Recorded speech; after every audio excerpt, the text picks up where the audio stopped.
Health বা স্বাস্থ্য বলতে আমরা বুঝি আমাদের শারীরিক সুস্থতা, রোগহীন শরীর, মন এবং সুখ ও স্বস্তি। কিন্তু এটা পাবার কোনো শর্টকাট রাস্তা নেই, না আছে এর নির্দিষ্ট কোনো গন্তব্যস্থল বা ডেস্টিনেশন। যে আমরা 6 মাস টানা প্রচণ্ড ডায়েট আর এক্সারসাইজ করলাম, আমাদের থাইরয়েড, ব্লাড সুগার সব নর্মাল কন্ট্রোলে চলে এলো, এরপর আমাদের আর কোনো প্রবলেম হবে না। এটা হচ্ছে আমাদের জীবনের একটা জার্নি। আমরা যেরকম প্রত্যেক দিন আমাদের দৈনন্দিন অন্যান্য প্রয়োজনীয় কাজ করার জন্য সময় বার করি, যেমন খাবার খাওয়া, প্রেয়ার করা, স্নান করা, পড়াশুনো করা, জব করা, নিজের এন্টারটেনমেন্ট, ঠিক সেমনিভাবে আমাদের নিজের হেলথের জন্য কিছুটা সময় আমাদেরকে প্রত্যেক দিনে রেখে দিতে হবে এবং প্রত্যেক দিন আমাদের সেই প্র্যাকটিস করতে হবে। তাহলে আমরা নীরব আর সুস্থ শরীর পাবো। আর নিজেকে সবথেকে বুদ্ধিমান প্রাণী হিসেবে মেনে চলা আমরা মানুষেরা অসুস্থ না হওয়া অবধি আমরা স্বাস্থ্যের মূল্য দিতে জানি না। নমস্কার, কেমন আছেন আপনারা সবাই? আরব সফর উইথ বঙ্কন্যা ব্লগ চ্যানেলের আবার একটা নতুন ব্লগে আপনাদেরকে স্বাগত জানাই।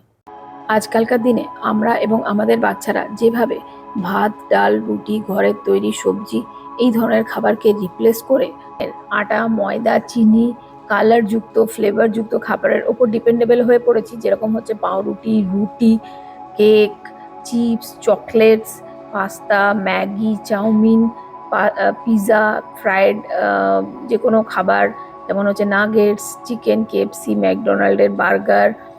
আমাদের বাচ্চারা এইসব খাবারের সঙ্গে আবার সোডাযুক্ত ড্রিঙ্কস নেয়, সুগার দেওয়া যে কোনো আর্টিফিশিয়াল ফ্রুট জুস নেয়। আর চলুন তাহলে আমার সেশন 1, সেশন 2 আর সেশন 3 থাইরয়েডের যে ভিডিওগুলো আছে সেগুলো দেখে ভালোভাবে বোঝার চেষ্টা করি যে কোন কোন নিউট্রিয়েন্ট আমাদের থাইরয়েড গ্ল্যান্ডকে প্রপারলি কাজ করতে বা হেলদি রাখতে সাহায্য করে।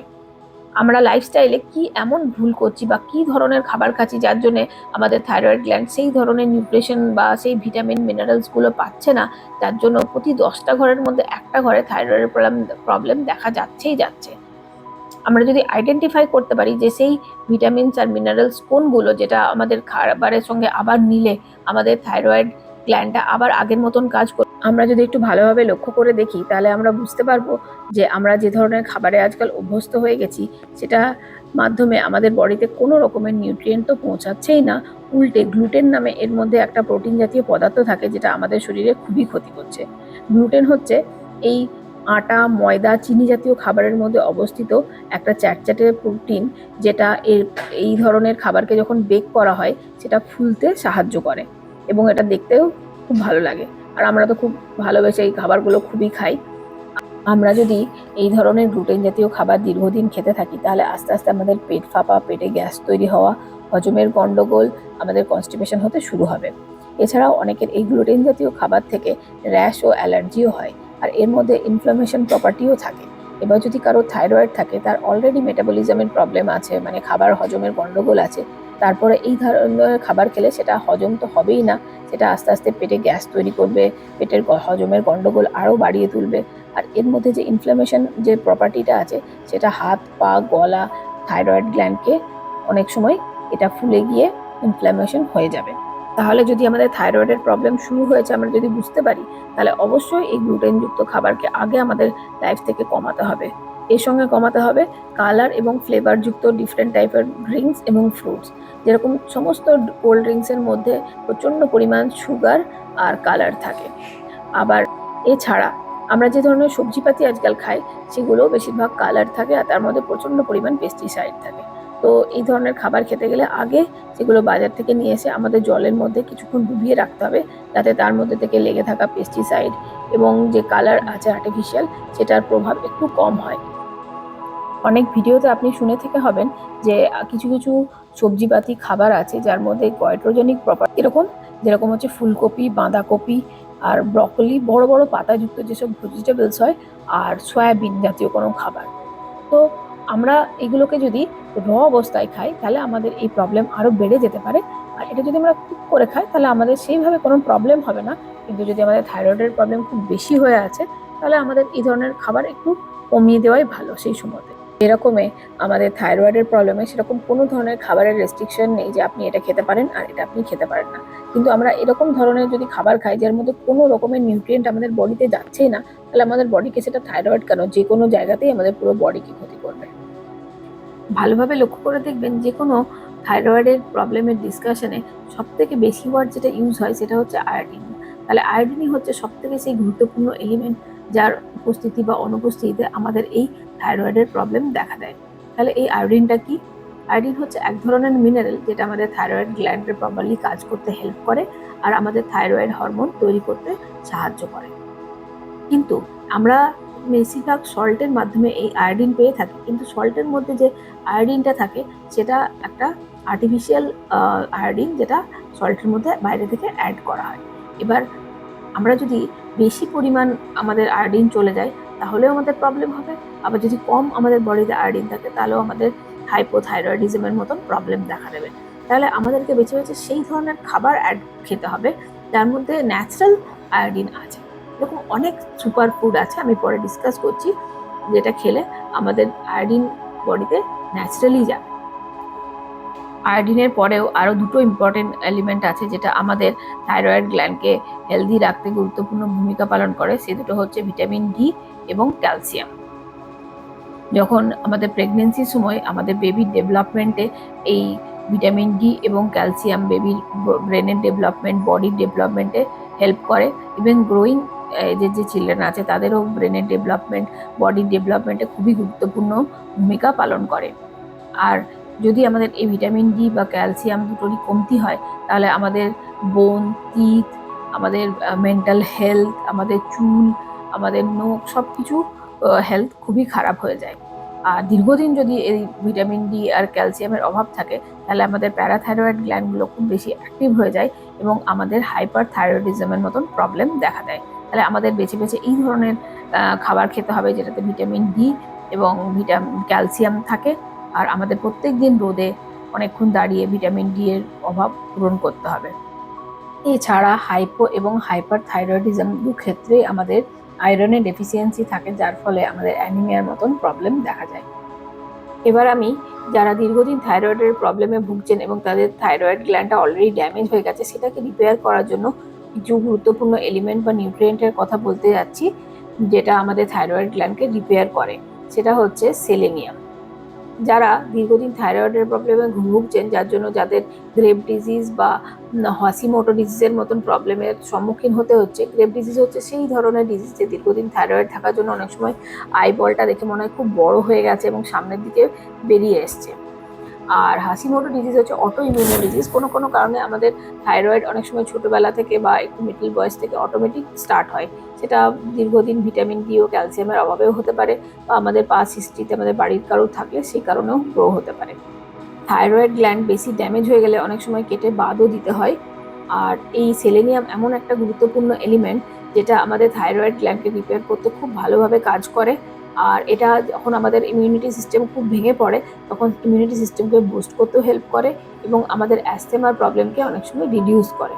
এছাড়া এই T3, T4 এবং TSH এর মতন থাইরয়েড হরমোনকে তৈরি করতে আরেকটা গুরুত্বপূর্ণ এলিমেন্ট আছে যেটা আমরা অনেকেই জানি না, সেটা হচ্ছে জিঙ্ক।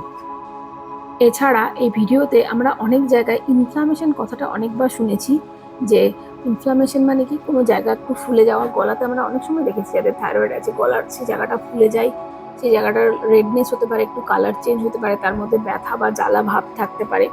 তো আমাদেরকে এরকম ধরনের কিছু খাবার অ্যাড করতে হবে যেটা আমাদের ওই জায়গাটায় ওই ফোলা বা ইনফেকশন হওয়া জায়গাটাকে আবার নর্মাল অবস্থায় নিয়ে আসতে পারে। এর সাথে আমাদের স্কিন এবং আমাদের চুলের টেক্সচারও খুব বেশি খারাপ হয়ে যায়, চুল পড়ে যায়, চুল খুব খসখসে হয়ে যায়, স্কিনও খুব রাফ হয়ে যায়, গলা, ঘাড় আর আন্ডার আর্মে অনেক সময় কালো কালো ছোপ পড়ে যায়। আমাদের প্রচুর পরিমাণে ভিটামিন সি রাখতে হবে যেটা আমাদের চুল এবং স্কিনের টেক্সচারকে আবার অনেকটা ইমপ্রুভ করতে হেল্প করবে। এছাড়া এই দীর্ঘদিন হাইপারথাইরয়েডে ভোগার ফলে আমাদের চোখেরও অনেক সময় নানা রকম প্রবলেম দেখা দিতে পারে। প্রবলেমকে দূর করার জন্য অবশ্যই আমাদের কালারফুল ফ্রুট বা ভেজিটেবলস, ভিটামিন এ মানে যেগুলো হচ্ছে সেগুলোকে বেশি বেশি খাদ্য তালিকায় রাখতে হবে যাতে আমরা যদি কিচেনের চারদিকে একবার ভালো করে লক্ষ্য করে দেখি, তাহলে কিছু থাইরয়েডের জন্য খুবই উপকারী কিছু সুপার ফুড আমাদের কিচেনে অবশ্যই থাকে, যেটা আমাদের থাইরয়েডের প্রবলেমকে একদম গোড়া থেকে ঠিক করে দিতে পারে। তাহলে চলুন তাড়াতাড়ি সময় নষ্ট না করে সেই খাবারগুলো কি কি একটু জেনে নিই। নাম্বার ওয়ান হচ্ছে দই, যেটা আমাদের ফ্রিজে প্রায় সবসময় পাওয়া যায়।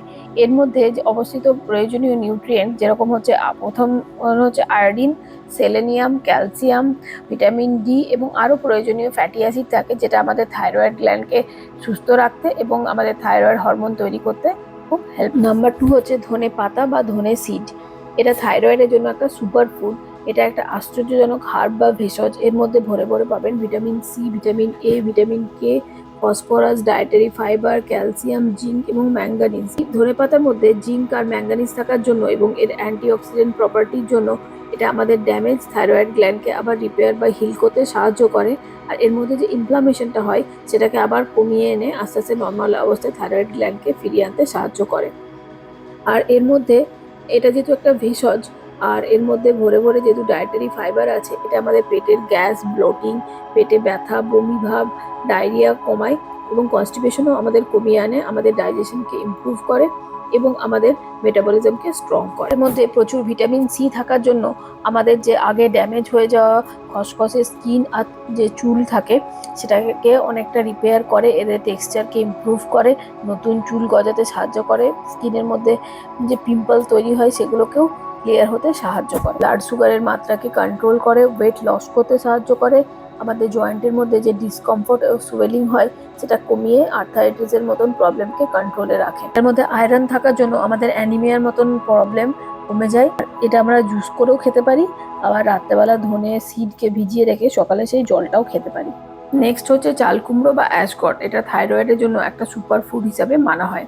এর মধ্যে আছে আয়োডিন, জিঙ্ক, ভিটামিন বি6, vitamin C, vitamin D, calcium, magnesium, sodium, potassium এবং ডায়েটারি ফাইবার। এটা খুব low calorie but high nutrient একটা ফুড। থাইরয়েড যখন অনেক বেশি থাকে, ওয়েট অনেক বেশি গেন হয়ে গেলে এটা যদি নিয়মিত সেবন করা হয় তাহলে এটা ওয়েট লুজ করতে সাহায্য করে। এর সাথে এর মধ্যে অবস্থিত প্রচুর নিউট্রিয়েন্ট যেরকম হচ্ছে iodine, zinc, magnesium, sodium, potassium, fibre. এরা থাইরয়েড হরমোন তৈরি করতে, থাইরয়েড গ্ল্যান্ডকে নর্মালভাবে ফাংশন করতে, তা সেটার মধ্যে কোনো ইনফ্লামেশন থাকলে সেটাকে হিল করতে সাহায্য করে। এছাড়া এর মধ্যে কুলিং প্রপার্টি এবং প্রচুর ফাইবার আমাদের বডির ইনফ্লামেশনকে হিল করে, গ্যাস, ব্লোটিং, বমিভাব, কনস্টিপেশন সব কমিয়ে ডাইজেশনকে ইমপ্রুভ করে এবং মেটাবলিজমকে বুস্ট করে। এছাড়া থাইরয়েড গ্ল্যান্ডকে হেলদি রাখতে ডিফারেন্ট টাইপ অফ নাটস আমাদের খাবারের মধ্যে অ্যাড করতে হবে, যেরকম হচ্ছে ব্রাজিল নাট সব থেকে বেশি, হ্যাজেলনাট, আখরোট। এর মধ্যে অবস্থিত selenium, calcium, vitamin D, magnesium, iron আর ফাইবার।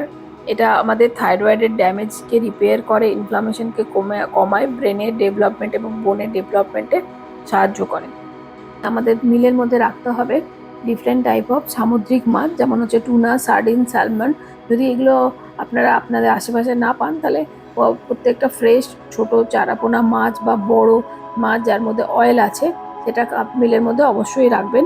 এর মধ্যে আছে ওমেগা-3 ফ্যাটি অ্যাসিড এবং আছে আলফা লিপোইক অ্যাসিড, যেটা আমাদের থাইরয়েড গ্ল্যান্ডের জন্য অত্যন্ত উপকারী। থাইরয়েড গ্ল্যান্ডগুলোর মধ্যে যে নার্ভ এর ফাংশনগুলো আছে সেগুলোকে এই ওমেগা-3 ফ্যাটি অ্যাসিড এবং আলফা লিপোইক অ্যাসিড ইমপ্রুভ করতে সাহায্য করে। আমাদের থাইরয়েড গ্ল্যান্ডের হেলথকে ইমপ্রুভ করতে আরেকটা বিশেষ সুপারফুডের কথা না বললেই নয়, যেটা হচ্ছে আমলা। এর মধ্যে অ্যান্টিঅক্সিডেন্ট এবং ভিটামিন সি এর এটা একটা খুব বড় উৎস। এর মধ্যে ভরপুর জিঙ্ক, সেলেনিয়াম এবং পলিফেনলস আছে, যেটা হচ্ছে এক ধরনের অ্যান্টিঅক্সিডেন্ট যা শরীরের ফ্রি রেডিক্যালসের ক্ষতিকে প্রতিরোধ করে এবং বিভিন্ন ক্যান্সার ও কার্ডিওভাস্কুলার রোগের বিরুদ্ধে লড়াই করে। এর মধ্যে অবস্থিত ফাইবার ও মিনারেল আমাদের ডাইজেশনকে ইমপ্রুভ করে, আমাদের ডায়াবেটিসকে ম্যানেজ করে, আমাদের হেয়ার, স্কিনে, নেলের টেক্সচারকে ইমপ্রুভ করে, আমাদের ওয়েট লস করতে সাহায্য করে, আমাদের এজিং প্রসেসকে স্লো করে। এর মধ্যে অবস্থিত ক্যালসিয়াম বোনের হেলথকেও ইমপ্রুভ করে। আর এছাড়া আমাদের খাবারের মধ্যে রাখতে হবে ডিফারেন্ট টাইপ অফ সিড, যেমন chia seed, flakes seed, pumpkin seed, sunflower seed. এরা হাই ফাইবারযুক্ত ফুড। এর মধ্যে অনেক বেশি omega-3 fatty acid, amino acid আছে। আর এটা আমাদের ইনফ্ল্যামেশনকে কমায়, স্লিপিং প্যাটার্নকে ইমপ্রুভ করে এটা আমাদের কনস্টিপেশন দূর করে। তবে শুধুমাত্র খাবার খেলেই আমাদের এই থাইরয়েড গ্ল্যান্ডকে আমরা ইমপ্রুভ করতে পারবো না। তার সঙ্গে আমাদের প্রত্যেকদিন দিনে প্রয়োজনীয় জল খেতে হবে, আর তার সঙ্গে নিতে হবে পর্যাপ্ত পরিমাণের ঘুম। তাড়াতাড়ি সন্ধ্যেবেলায় যত তাড়াতাড়ি সম্ভব 8টার সময় খাবার খেয়ে একটু 1 থেকে 2 ঘন্টার মধ্যে ঘুমিয়ে পড়তে হবে, এবং 8 থেকে 9 ঘন্টা প্রপার সাউন্ড স্লিপ নিতে হবে, যেটা আমাদের মেটাবলিজমকে ইমপ্রুভ করবে, আমাদের ডাইজেশনকে ইমপ্রুভ করবে এবং থাইরয়েড গ্ল্যান্ডকে আস্তে আস্তে কিওর করতে সাহায্য করবে। If you like my mama video, like, comment and subscribe. Bye bye.